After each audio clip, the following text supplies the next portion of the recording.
Host away. All right. Good afternoon, morning. What time is it? It's 2 o'clock in beautiful Detroit, sunny land of automobiles. How you guys doing? Wow, you guys all sound stupid enthusiastic. Let's try that again. Good morning. Good afternoon. How you guys doing? Wow. This side of the room made no noise. You guys just sounded disturbing. Awesome. So the title of this talk is called The House of Cards. It's got three very important questions I'm going to ask up front. And question number one is your enterprise resilient? Question number two is how do you know? And question number three is how can you be sure? I'm going to start off by taking a quick dose of cold water at you because I really want to start thinking about enterprise resiliency and the ability to be sustainable through disasters and bad things. So is your enterprise resilient? How many people here understand what that actually means? Who wants to own up to guessing what that means? Great, 0. Dave's raising his hand in his mind. So I think most of you guys, if you do this, raise your hand. Policies, security policies, beautiful. Security procedures, good procedures, well done. The rest of you don't, really? Wow, okay. Controls, good controls, reasonable controls, some controls. Lots of technology. Who's got the shiny blinky box syndrome? Everybody, yes, even my buddy back there. All right, so a lot of these organizations I talk to have a lot of this going on, all joking aside, and you feel very, very resilient. Resilient means the ability to withstand, stand back up, and recover quickly, okay? Hi, welcome. We've started. Have a seat. So a quick show of hands as we go through here. I want you guys to think about the company you work for, where you work right now, and if you're unemployed, I apologize. And as we go through, trying to figure out what you're prepared for. So, ready? Are you preparing for synthetic risks? Who knows what a synthetic risk is? Dave, can you tell us what a synthetic risk is? Are you eating? Sorry. Sorry. So synthetic risk, how many of you guys heard of the DHS exercise recently that basically had them have a massive cyber attack on paper? Remember that? Washington did? Okay, that's a synthetic risk. That never happened. It was all on paper. Right? That's a synthetic risk we can prepare for. How many of you guys prepare for compliance audits? Everybody's not raising your hand. You're only lying to yourself, folks. How about staged attacks? What's a staged attack? Who knows what a pen test is? Who knows the difference between a pen test and a red team? Okay, suck. Come on, you guys awake or what? All right. Preparing for a staged attack. A staged attack is a penetration test, and I don't mean to hate on pen testers or pen tests, but a pen test essentially, to most organizations, means we're going to give you a time box between Sunday night between 9 p.m. and, say, Monday morning, 4 a.m. When we tell you we're ready, here's 3 IPs we want you to go attack. Sound familiar? We're all prepared for that. How about hackers? Everybody ready for hackers? The bad guys? No, those are the Amish. You've confused yourself, sir. How about who's ready for any kind of real risks? Who do you think, who's ready for some kind of real risks here? How about things like natural disasters? A couple of us, okay, very good. How about real hackers? Or how about some like real hackers? What's a real hacker? They have purple hair, says the man over there. Real incidents. Anybody have a real incident they're willing to own up with? I don't need to know details. Just who's survived a real incident? When bad things happen, poop hit the fan. If you're not allowed to talk about it, you just say, who has survived something they're not allowed to talk about? Much bigger show of hands. All right. How many of you guys have survived a failure in security? Here's the question or more or less, not really a question, but more or less of a problem that I've seen happen. So a lot of us are out there talking about how security, the security team, here's a statement we pose, right? Dear Mr. Senior Leadership, if you give me $10 million, I will make us secure, right? That's what they hear from us, okay? Sound familiar? What happens when that is a false statement? What happens? So there's two scenarios out of that. Either we don't get any money and nothing bad happens, and then we're Chicken Little, or something worse happens. and then we get the money, we put all our shiny boxes in place, we do all these magical synthetic attacks preparations, policies, procedures, and bad things happen. And then they go, but I thought you said if I gave you X amount of money, this wouldn't happen. Somebody has a resume-generating event. That's a great way to put it. So what happens when everything fails? Has anybody ever had a situation where everything has failed? I worked at a job a while back where a previous life, we'll call it. Let's see, somebody here in this room that was working. I don't think was there at the same time, but is in the same organization at least now, so you know what I'm talking about. We had a phenomenal set of policies, procedures. Everything was digitized. We had just moved our incident response, ticket tracking. Everything was digitized on a web-based platform, and then SQL Slammer hit and the internet became unavailable. So incident response step 1, go to the central web page for incident response and distributed notification. What if that doesn't work? Then you've got 12 people in an office staring at each other going, now what? Well, we didn't plan for this. Hey, guess what? Things that you didn't plan for will happen. So this is when everything fails. All right, so people and processes fail too, and they probably fail more often than technology, but that also fails. But it's easy to feel safe, right? You walk into your CISO's office, or if you're the CISO, you sit in your office with your feet up on your desk. You have a really thick binder of incident response stuff. You've had 12 pen tests done in the last year. You've got all those beautiful reports taking up space on your NAS. You've got people staring at dashboards, single panes of glass. Am I getting this right so far? Lots of folks that are doing lots of really cool, interesting things, lots of blinking lights that all green, and then you get hacked. I don't mean somebody defaces a web page. I mean your corporate database where all your public records are becomes part of WikiLeaks. And then we have, as we just heard, a resume-generating event, right? So it's easy not to feel just safe, but I would say, how about we feel complacent? Anybody feel like we feel complacent? I've been there. One guy's honest, the rest of you are lying to yourselves. I wouldn't be here if I thought that there was a reason to feel complacent. Interesting.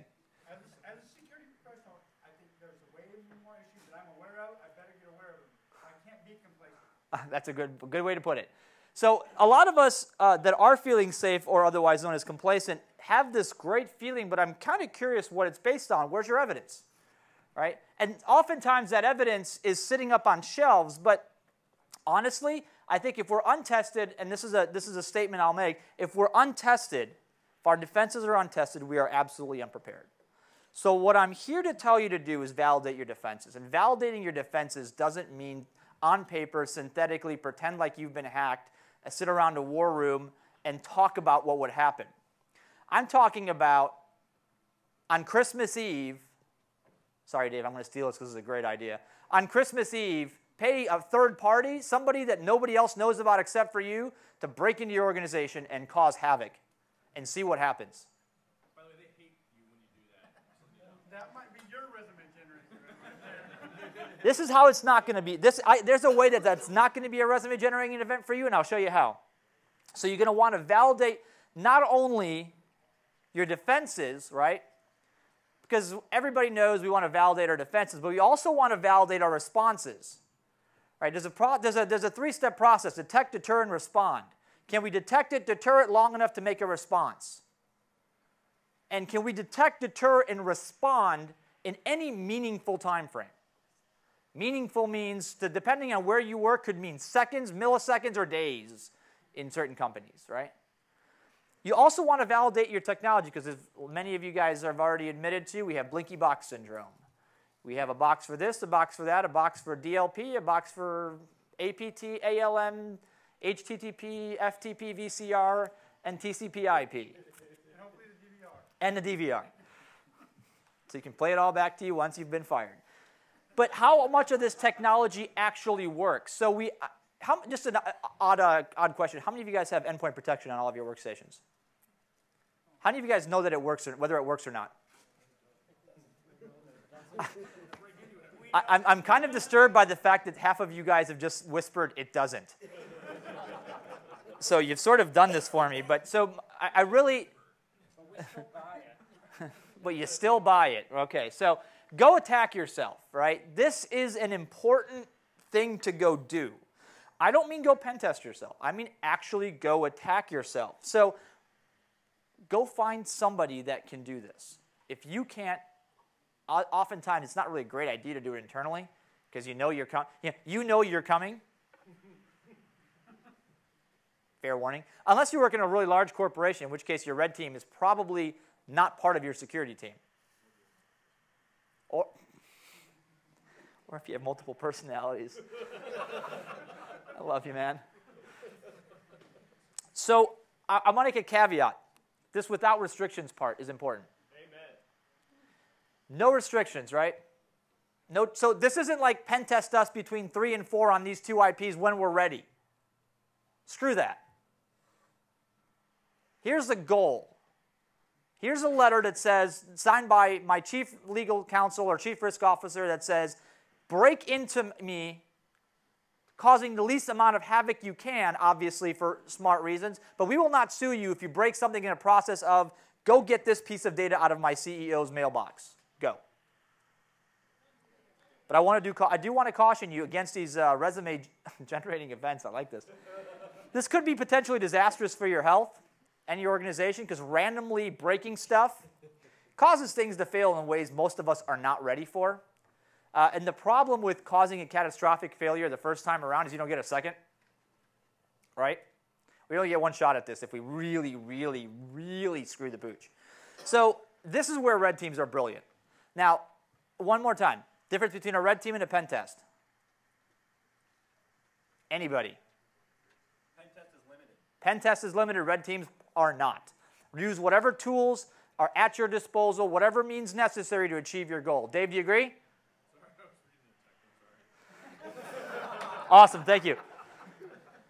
And we're going to try to take baby steps into this. Baby steps are important because you don't want to cause that catastrophic failure the first time around. Like I said, you only get one chance at this if you screw it up. If you do it right and you screw it up a little bit, you might get another chance to screw it up bigger and bigger and bigger. And screwing it up doesn't necessarily mean a bad thing. All right? Breaking stuff is not bad. Is everybody okay with that? You guys a little afraid of that right now? I kind of can be, right? So here, this is going to be a multi-step journey. We're going to take a slow walk through this. It's very uncomfortable to have a conversation with a group of folks in security and tell them that you're going to advocate them go break the organization. Because what's the first reaction from everybody that's not in security? 2 words, right? You're fired. We're here to make the company secure, aren't we? Not to break stuff. So if we break stuff, that's bad. Or it could be. So now what? So I don't know. Where does that put us? It's kind of in a weird spot where I know I've got this false sense of security. I know the organization has this crazy notion that we're magically secure because they bought all the pixie dust they could. Right? I can't possibly cram another box into my wiring closet. I've got 37 single panes of glass. And 2 people looking at them. Now what? Buy more racks. Beautiful. It's easy to go out there and feel like a deer in the headlights. It really is. I'll be honest. It's not easy, right? This is not an easy concept to discuss. This is not an easy concept to really make your peace with. This is not an easy concept to sell to anybody. This is kind of the introduction to this talk is basically the chief chaos officer, right? This is like having somebody whose job it is to cause chaos. But the nice thing about causing chaos is eventually chaos becomes the steady state, right? There's this great paper somebody pointed me to yesterday about the fact that stability is actually bad for you. Just think about that for a second. A stable environment is bad. Why? We get complacent. And what happens when we're not reacting all the time? We forget. And then when so the longer we get stability, the less likely we are to be able to respond to a minor change. So the longer that stability goes, the smaller the variation we're able to take. Think about that for a second as we go through the rest of this. So if you've ever been stuck in analysis paralysis, this is something my old job was really good at, where we would sit around in a room and we'd say we have to do this task. We're going to get a team of 28 people. We're all going to decide on how to do this. We're going to spend 6 months analyzing the problem, coming up with a plan, and in 12 months we'll be almost ready to go. If you're in this predicament, you probably have to take some time to plan, as I'm about to tell you. But if you take and sit and keep thinking about it, the world will leave you, and you will be the last guy sitting at the train station after the lights have gone out, right? So there's a plan. I have a plan for you. I have a plan. No? Nobody got that? All right. So there's 4 key phases here of this thing. The first phase is very simple. It's an assessment. Okay? We're going to go back through and figure out what in God's name we're working with. How bad is it? How good is it?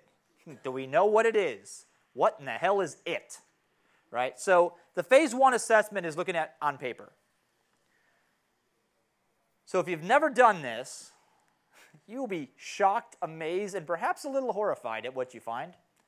Find the Red Book. That's the incident response manual. If there's dust on it, this is a bad thing. If it's still written in calligraphy on stone tablets,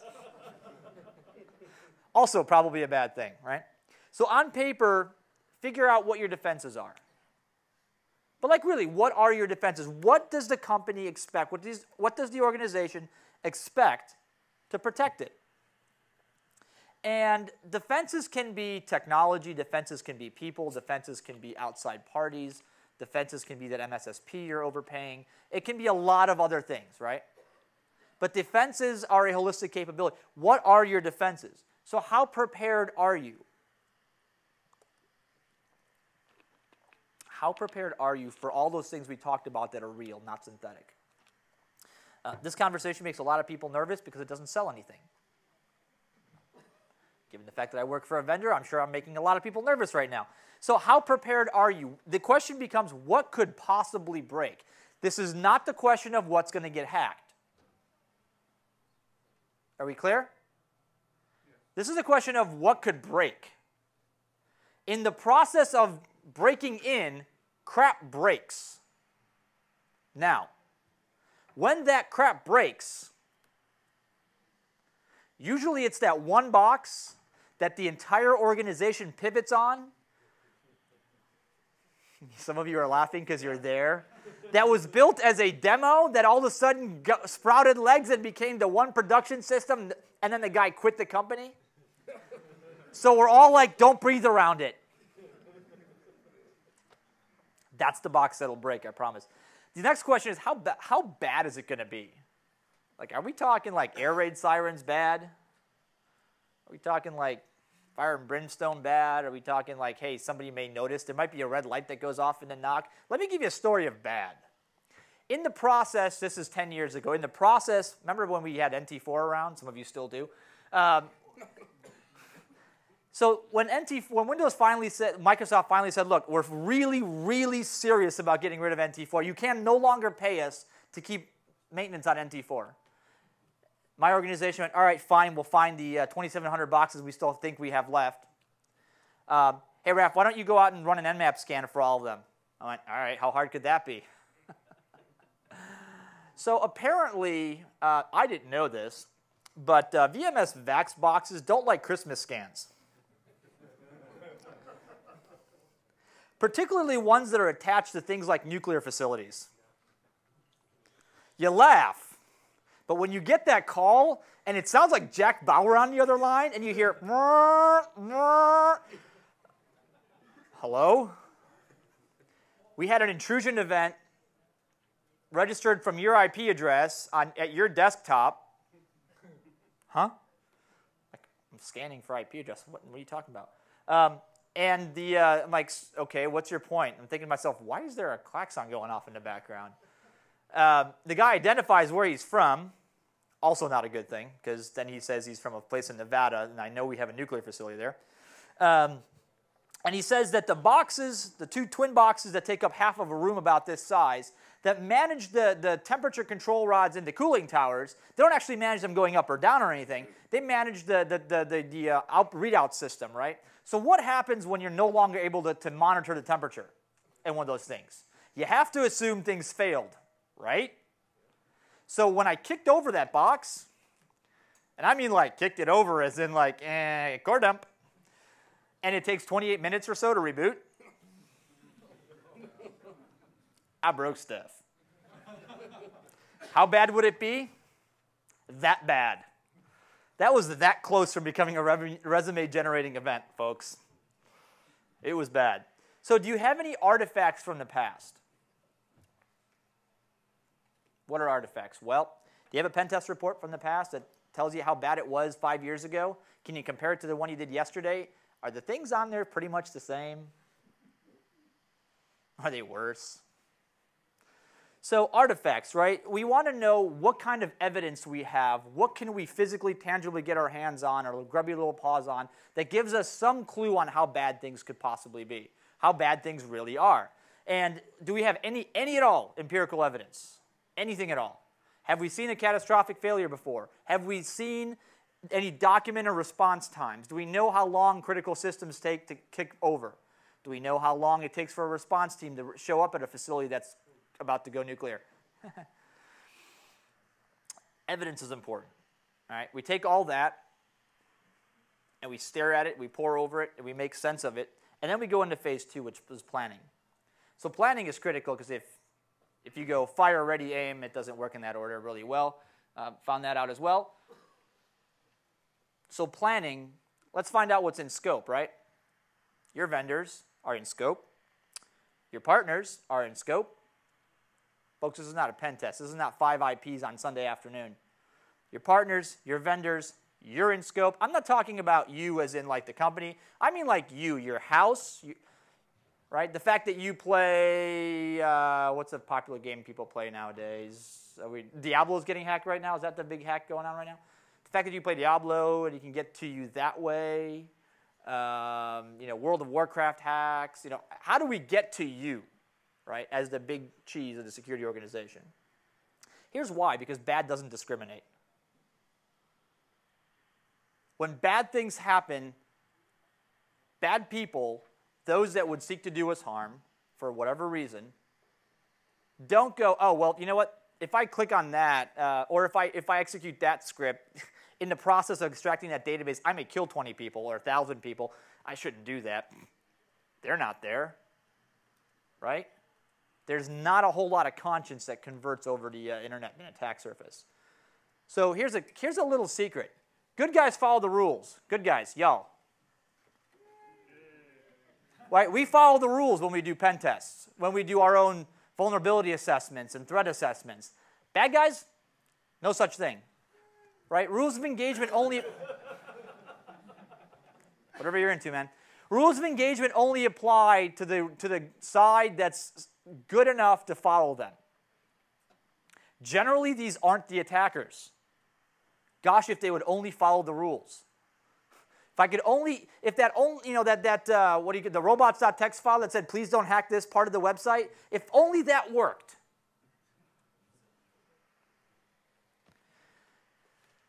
So this gets overwhelming really fast because there's a lot of attack surface. I mean, once everything is in scope, once everything is breakable, very few of us live in organizations that are small. Very few of us live in organizations that are self-contained. We have lots of partners. We have partners that have partners. I'm going to make Dave's head explode by saying, those of you that are consuming cloud services right now, odds are you have a SaaS vendor who has a PaaS vendor who has an IaaS vendor. Somewhere along the line, somebody's not doing their job, I promise, right? Because it's early on in this maturity process. What happens when things go sideways? Who do you call? Yes, Ghostbusters. So the strategies here need to be in pieces, right? You're not going to boil the ocean. even paying attention anymore. So you're not going to get everything done in a single swap, right? You're not going to get everything done all at once. So really, you want to start with the smallest parts. Does anybody actually here work in a self-contained unit where it's, you are the IT team or IT security team for the entire company, that's it, just you, or just your team? One. Okay. The rest of you, two. The rest of you guys probably have other business units who have business units, who have partners who have business units, who have corporate units, right? Really intricate, tangled, detailed, and crazy relationships going on there, right? Sound about good? So you start with the smallest possible parts. So start with something that if you completely break it to hell, it doesn't require you to update your resume right off the bat. How about a single standalone app? Right? When you're going to go after this, your first chunk at this, you're going to go off and pay some red team to go absolutely demolish the goal. I very strongly urge you to go, all right, look, I know if I told you to go for the entire attack surface, you'd come back in 30 seconds and go, everything fell over, I win. So here's some data in this database that actually this small business unit, they generate a little bit of revenue and they think they're secure. If we break them, I know their CIO, I can probably smooth things over, right? Go get that. I'm not telling anybody, but you go get that. Work to the bigger units, right? And then build upon that. So you find that they break that one app, and then you work on two of those apps, and you work on that BU, and then you work your way up and up and up, and eventually you go to the entire business unit, the entire line of business, and eventually you get to go all in. This is the great poker face right here, folks. You get to go completely all in on this. This takes a lot of time. This takes a lot of effort. And this right here takes a tremendous amount of, to say everything's in scope. I know. Perhaps some other person knows. Go. Right? That takes a tremendous amount of something. Because when everything is in scope, this is just like the real bad guys. This is just like the real attackers. No matter what you call them, no matter what they are, the real bad guys show up like that, right? Let me mention one thing first. Who do we tell about this? Because if you're the only person that knows about this, you're fired. I don't care how awesome you think your cloud is in the organization. I don't care how big your internal cloud score is, okay? You're still fired. You're just a guy with a big cloud score that got fired. So who do you tell? Let's be kind of realistic about this. Who would you tell? Chief Counsel. I like Chief Counsel. CFO. I'm not going to repeat that. As few as possible, right? The idea is you tell as few people as possible. Chief Counsel, CFO, Chief Risk Officer, somebody that has ability to accept risk on behalf of that business unit, that business, that has enough brain cells to understand what you're doing, and also maybe is just a little bit nuts, just like you, to try this.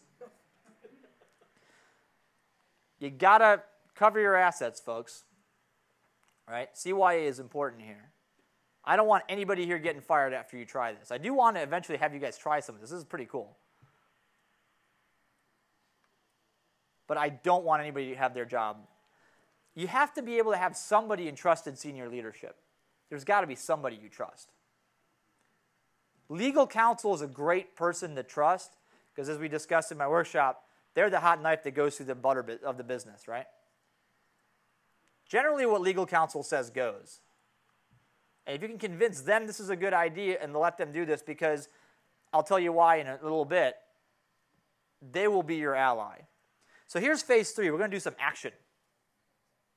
Action is fun. Right? Simon says. And we get to ready some ninjas here. We're going to get to go and actually break stuff. You get to, unfortunately, usually watch or pay attention and watch the havoc.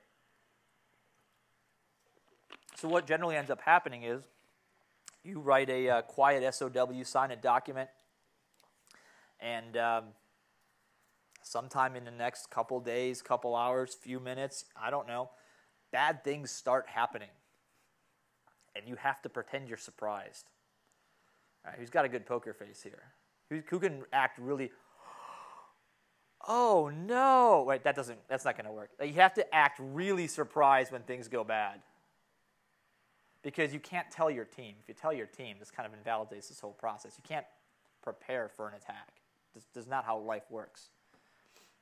So ready the ninjas and do some validation in phases. This is kind of fun. Everybody familiar with how red teams do phase attacks? Step 1, recon. Know your adversary. Know what's out there. They're going to do some recon on you.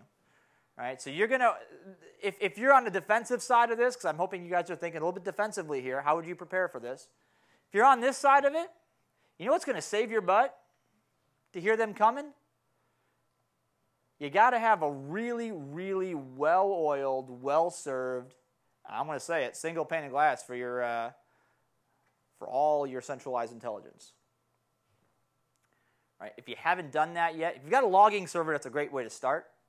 There's got to be a single central place that knows about all the crap that happens in your organization. I mean, from the bad swipes at your front door to every time somebody logs in and fails a password on the VPN, all that. You got to be able to know that that's happening and correlate those things in some meaningful kind of flexible way that you get to predefine. Right? Because this has got to be continually evolving. This is not something set and forget.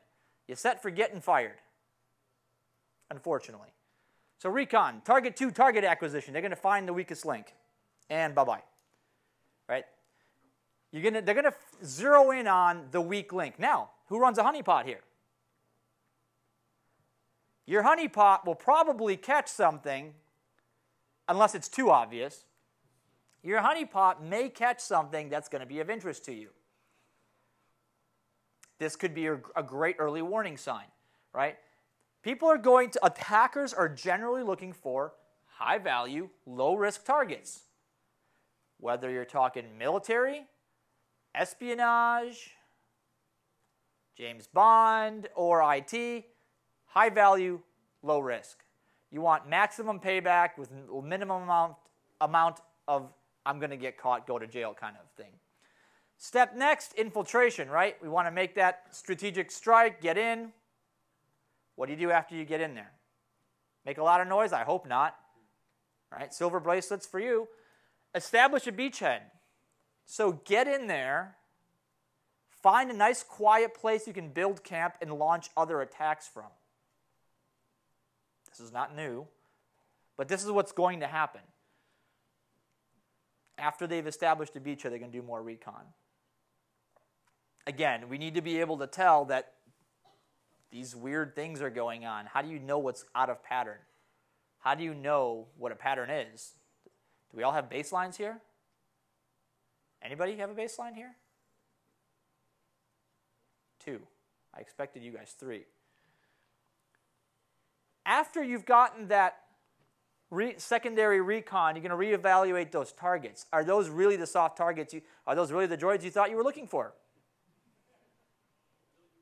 Maybe, maybe not.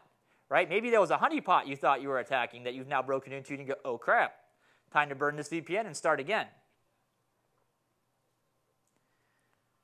Exfiltration is next. Quite simple. Take it and run. Right? You get your stuff. Take everything. Sometimes they take everything. Sometimes they take the one thing they're paid to take and the rest of everything else you tell them not to. And the really cool part is so there's a great quote, and I don't know who to attribute it to, so I'll attribute it to somebody other than me. The good hackers, everybody knows. The really good ones, nobody's ever heard of. Because why? They leave absolutely zero trace. I mean, they're a line item in a log someplace, but you'll never associate it with anything. Fantastic story about leaving no trace. And I talk about this whole enterprise resiliency and bringing things together. Great example, the Acme Widget Corp. Completely made this up, but if you know any relevance to any real news or story or real event is completely coincidental and stuff. So imagine a company completely highly digital organization, has a ton of good stuff. They have IPSs, they have centralized logging, they have operations management, they have database monitoring, application systems, servers, all that cool stuff. Transactional monitoring, guess what? All of it's done in absolute silos. Means when the database performs poorly, this dashboard shows it. When the IPS goes wonky, this dashboard shows it. When the CPUs spike on the app servers, this dashboard shows it. Great, useful. But they're all there, right? Because none of the managers like talking to each other. So on a off Wednesday evening, a series of strange packets crosses the IPS border. The IPS says, hey, these look kind of suspicious. Don't match any patterns I know, but they look kind of suspicious. Somebody might want to look at these. All right, trivia question. What happens to things that get marked suspicious? They fall into that bucket of not a damn thing, right? The other 4 billion suspicious packets that cross the wire every minute. So that happens. The network team also notices this really weird spike from a bunch of IPs that are in this gray area list. They're not blacklisted, but they're kind of on the watch list. But small spike in traffic, nothing really happens. Hey, look, routers are still up, bandwidth is good, all proper.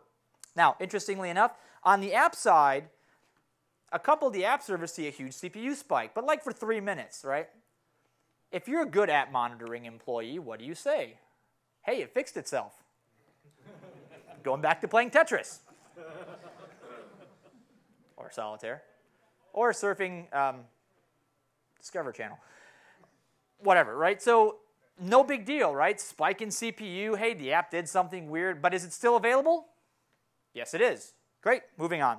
No big deal. Incident marked as viewed, done. Here's the part that somebody should have noticed. For those of you guys in the room, shout out when you know what this is. The database, well, their typical database return query size is somewhere around 1 to 10 rows. That spikes up to about 1,000 for a sustained period of about 4 minutes.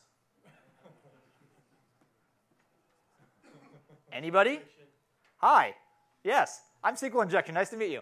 Right, but individually, database may have, hey, are the indexes still good? Yep. Database still consistent? Yep. Is it up? Yep. Don't care. Agreed? Right. So absolutely no trace of any attack until you go back and you link the security stuff with all the operations stuff, and the operations piece goes, excuse me, there's a SQL injection attack walking through your network right now. And you want me to do anything about that? That's because you've linked this crap together, right? More than one person needs to stare at this stuff.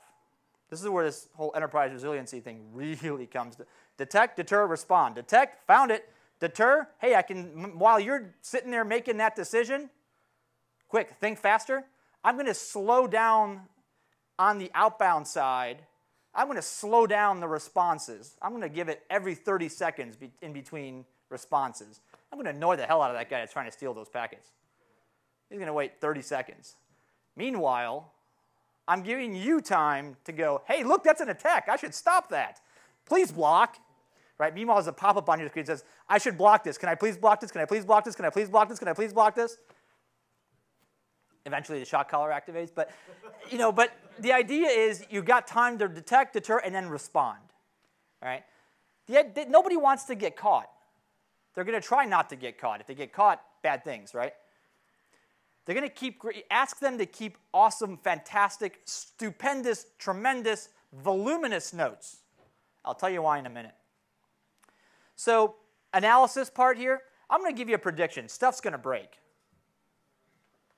Stuff. I mean everything stuff. App servers, networks, applications. People are going to lose their minds. All sorts of fun things. What broke and why? That's a question you're going to have to go back and answer for yourself. What broke? Not what got hacked, but what broke? Why did it break, right? So this is a system resiliency failure. It has nothing to do with security, but it is a resiliency failure. A system is not resilient. Do a root cause analysis. Everybody familiar with root cause analyses? Who's done one here? Cool, at least somebody. So root cause analysis, get to the root of what happened. Sometimes there's multiple things that happen. Sometimes there's a chain of events that happened. But you have to know what happened in order to be able to fix it. Did the attack succeed? Anybody? That's the wrong question. Of course it was successful. The question isn't whether it was successful or not. Because I promise you, if you pay a red team enough, they'll break in. I don't care if they have to, drive a semi-truck through your front door. They'll succeed. The question is, how successful was it? Because attackers and attacks rarely fail. And we know that from experience, those of us that have been through this. There's 3 key measures of how bad it was. The first one is time. How long did it take? How long did it take them to break in? See, the question is not whether the system is secure or not. Anybody own a fireproof safe here? Okay. Does your fireproof safe say fireproof? No. What does it say? Yes. Your fireproof safe is rated to an X amount of time for an X amount of temperature. This is what security should be like. Resilient. We are like UL ratings, right? How much attack can it withstand before it breaks and for how long? This is what we're measuring, boys and girls. If you can't get on board with this and you're still stuck in is it secure or not, the answer is no, move on. I promise you, you'll lose your job because it will get broken into. It's a question of how long and how hard do they have to try. Can you tell I'm a little passionate about that? So how much damage is the next thing? How much damage can they do? How long did it take? How much damage can they do? Was the red team able to transfer, funds between the CEO's account and the corporate account? The answer is yes. The answer to damage is bad. Like somebody needs to get fired bad. How extensive was the hack? How bad was it? How do you define bad? I don't know. Are you in a financial vertical? Are you in healthcare? Did somebody die? How bad is it? Measure bad. Have a KPI for bad. KPI stands for Key Performance Indicator. How the hell bad was it? And then the last one is how critical was the thing that got popped. Yay, you popped my marketing box and put a shell on it. Cool. Guess what? Anybody with Metasploit can do that. So what? How critical was the box that you popped? What did you get out of it, and how bad was it? How critical was the asset? See, this is a level of awareness that we need to have. If you're still looking at was it secure or not, you don't get any of this. What did they get out of that? Now comes the hard part. Remember I told you make sure everybody takes really fantastic notes? This is why. We're going to do a full RCA on all the events that happened. You're going to rewind the clock back to the start when they said they started, because they said they started at 12:01 p.m. on Tuesday. And you're going to go back through and go, all right, well, they walked through our IPS, they got through the auth system, SQL injected that database. Jeez, nothing worked. All right, what's the first thing that failed? Well, our IPS didn't detect anything, right? Why? Oh, look, we haven't updated our IPS signatures in 7 months. Failure number 1. Let's try again. What's next? Right? Follow the attack path. Follow the attack path. Make sure they keep great notes. Where did security actually fail? It failed, I promise you, but where? Where did things actually go wrong? Did it fail at detection? Did it fail at analysis? Was that one giant cluster of boxes that's supposed to tell you, hey, this thing over here and this thing over here are doing something wonky. Holy crap, if I put those two together, you're getting SQL injected. Did that fail to make the connection? I mean, it's very realistically possible, right? Was the protection the failure? Does all that really cool blinky lights, endpoint protection stuff just not work? That's a whole different question, isn't it? Is it a question of policy? Do we have it open? Do we have an IDS in 2012 still? Was it a people failure? Anybody here work for EMC, RSA? Aye, right? That's the kind of thing that happens, right? It was a people failure. There's nothing to do with technology. They hacked a person. The technology was a secondary vehicle for the hack. And I don't want to pick on them. Everybody's susceptible to this. If you think that your organization isn't susceptible to a people failure, you are absolutely delusional. Try it. Send your CEO an email. Find their Facebook page. Find out what groups they've joined. Takes like 4 seconds. Send them a note that says, hey, I've got the same car as you do. Here, check out this cool schematic I just got. Open this PDF. Who thinks their CEO wouldn't open that, would call the security team first? Uh-huh. Hey, was it a process failure like mine where step 1 doesn't work, and then you all just sort of go, now what? Did things just, so step 1 doesn't work. We're going to go ahead and, I've got this thing. Again, technology failure. Was this just a holistic tech failure? Was it an enterprise intelligence failure? Were you just not able to connect the dots, like I said earlier? What's the remedy? Oftentimes, it's defense 101. It's not something ultra super complex. It's defense 101. Detect, deter, respond. Deploy countermeasures. When you're responding, right, you have to do something to counteract that negative action. The really cool thing is, once you're doing this RCA and you're trying to figure out how they got in and why they got in, and you're going to try to make things better, you want to try to have minimum change to make this stuff happen with maximum impact. Because the goals are deter the casual hacker, slow down the attacker, detect and react quickly to everybody else. Fortify your deficiencies, optimize defenses, because remember that your red team can never actually rest. They're never done. The business is fluid. Business change, priorities change. Technologies change, attackers change, and threats evolve, so you have to keep testing your defenses. Using real-life attacks and not during the catastrophe. So who's ready for a Chief Chaos Officer? Is it a great idea yet?